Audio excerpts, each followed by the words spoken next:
अगर आप सुबह उठ कर के सीधे भगवान का ध्यान करते हैं तो आपके जीवन में कभी अशांति नहीं आ सकती। अगर आपके जीवन में सुबह उठकर पूजा करने पर भी कष्ट आ रहा, उसका अर्थ है कि आप ठीक नहीं कर रहे हैं। कई बार लोगों से कहा जाता है प्रार्थना ही करो, भगवान से प्रार्थना करनी चाहिए। क्या करना चाहिए?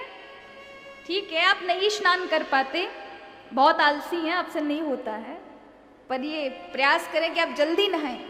जल्दी अगर आप स्नान करेंगे तो आपको रोग नहीं होंगे। प्रभु से का ध्यान लगाएंगे, थोड़ी देर बैठकर प्रभु से प्रार्थना करेंगे, तो ये समझो जैसे किसी की काया जर्जर हो जाती है, जब वृद्ध हो जाता है व्यक्ति, तो फिर वो रामदेव बाबा च्यवनप्राश बताते हैं ना, ये टॉनिक लो, ये वो लो। तो ये हमारे जीवन की गाड़ी को चलाने वाला टॉनिक है। क्या? नाम और ध्यान, प्रार्थनाएं। प्रार्थनाओं में बड़ा वजन है। इसलिए संतों ने कहा है, बड़े बड़े तात्विक दार्शनिक संतों ने कहा, वितरागी बाबाओं ने कहा है कि भैया अगर तुमसे भगवान का ध्यान आदि ना बने तो प्रार्थना किया करो, सुबह उठकर प्रभु से प्रार्थना किया करो, तुम्हारे जीवन के सारे दुख दूर हो जाएंगे। कोई ऐसा ही विरला होगा जो भगवान को निस्वार्थ भावना से प्रेम करे, जिसे कुछ नहीं चाहिए भगवान से, जो कहे कि प्रभु मुझे कुछ नहीं चाहिए। वो बहुत बिरले होते हैं। नहीं, प्रत्येक दूसरे इंसान को कुछ ना कुछ चाहिए। तो संत कहते हैं क्योंकि आपका कसूर नहीं है, आपका अपराध नहीं है। क्यों? क्योंकि ये जो युग चल रहा है इसमें व्यक्ति की बुद्धि ही ऐसी है। बिना लोभ के तो वो अपना स्वार्थ सिद्धि किए बिना कुछ करेगा नहीं, पर स्वार्थ से ही सही आप भगवान से जुड़ तो रहे, आप युक्त तो हो रहे हैं। आपके मन में कोई चीज की इच्छा है, किसी वस्तु की इच्छा, और आपने उसके लिए प्रार्थना की, आपका कार्य बना, आपने प्रार्थनाएं बंद कर दी, जो कि हमारा मूल स्वभाव है, काम निकलवाना, उसके बाद जय राम जी की आप अपने घर, हम अपने घर। लेकिन फिर काम बिगड़ेगा। प्रार्थनाओं का ऐसा असर होता है कि फिर आपको याद आएगी प्रभु की, फिर दरवाजा खटखटाओगे, तुम जुड़े रहोगे प्रार्थना से। क्यों?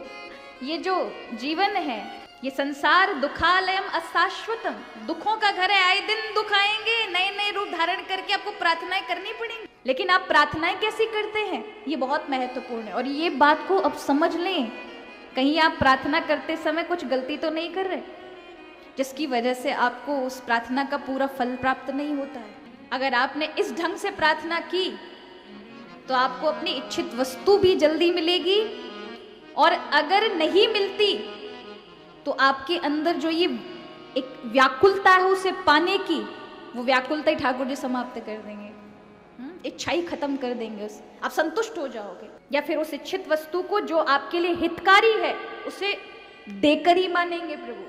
पर प्रार्थनाएं आपकी ऐसी होनी चाहिए। अब हम प्रार्थना क्या करते हैं, देखिए हम प्रार्थना कैसे करते हैं, बैठ जाएंगे भगवान से, प्रभु मुझे बहुत दुख है, अपना चित्र बनाएंगे दुखी का, यही करते हैं ना, बहुत दुख है, ये फलाना छोड़ गया, उसका कारोबार, मेरा कारोबार, और फिर अपने को दीनहीन हालत में भगवान की प्रार्थना करते समय देख रहे होते हैं। ऐसा ही होता है, कुछ मांग रहे होते तो दीनहीन हालत में अपने आप को देखेंगे।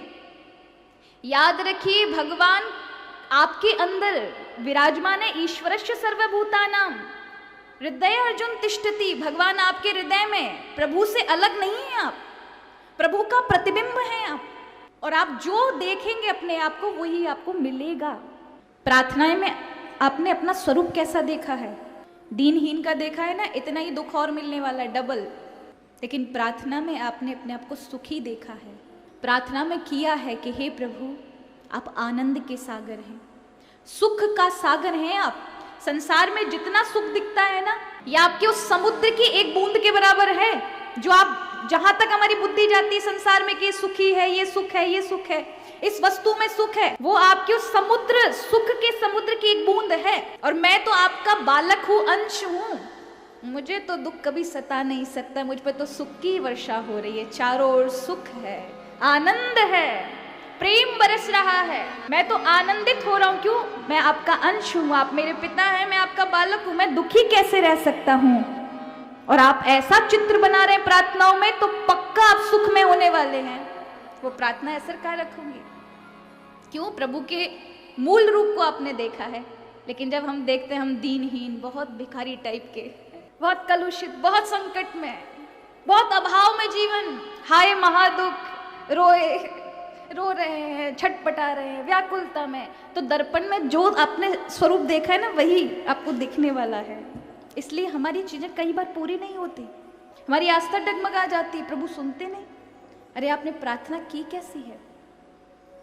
दो ही काम होते हैं अगर आपने इस ढंग से प्रार्थना की। अगर आप बहुत महान कष्ट में हैं, रोग है और वो रोग किसी भी औषधियों से नहीं जा रहा, तो प्रार्थना करनी चाहिए प्रतिदिन कि प्रभु आप अनंत शांति के समुद्र हैं, रोगों को निवारण करने का आप आनंद स्वरूप है।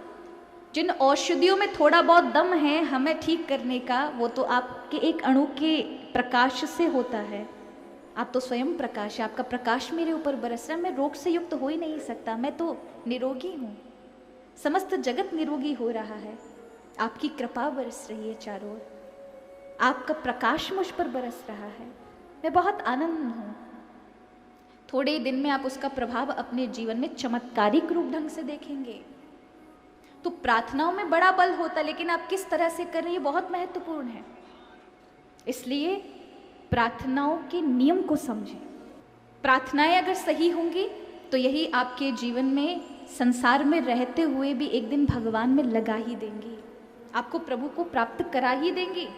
नहीं आपसे ज्यादा जब पूजा होता चलेगा, लेकिन प्रार्थनाएं तो आप करें, यही आपको भक्ति मार्ग पर लगा देंगी। तो ये नियम बनाएं कि सुबह उठते ही स्नान आदि करके, तुम पे ज्यादा भजन नहीं होता तो बैठ के प्रार्थना ही करो। यही प्रार्थनाएं आपके अंदर एक ऐसा संबल लाकर खड़ा कर देंगी कि आपके जीवन में भक्ति स्वतः ही आ जाएगी। और जिस समय भक्ति आई तो महाराज रो के कोई नहीं उसे छुड़ा सकता। इसलिए मीराबाई कह भी देती है, खर्चे ना छूटे कोई चोर ना लूटे, खर्चे ना छूटे कोई चोर न लूटे। एक ऐसी स्थिति आ जाएगी ठाकुर जी का भजन करते करते कि एक दिन चाहे कितना लोग टोके रोके, 1000 लोग कहें, पर आपकी भक्ति डगमगा नहीं सकती। आज किसी ने हमसे कहा, अरे तू भक्ति करता है, क्या रखा है माला वालाओं में, क्या रखा है कृष्ण में, राम में? अरे तुम राधा को पूछते, राधा तो ये, राधा तो वो, और आपका श्रद्धा टूट गया, आपकी भक्ति छूट गई। लेकिन ध्रुव जी से कोई जाके कहे कि तुम्हारे ठाकुर जी तो ये, तो क्या भक्ति छोड़ देंगे? नहीं महाराज, और दृढ़ता से पकड़ेंगे। प्रहलाद से कोई कहे छोड़ दो, मीरा से कितनों ने कहा, क्या छोड़ी? घर बार छोड़ दिए महाराज, पर भक्ति नहीं छोड़ी। और इस भक्ति को कोई छुड़ा नहीं सकता है। कैसी स्थिति आ जाती है, ना कोई उसके नाम धन को कोई लूट सकता है। और संसार में यही सच्चा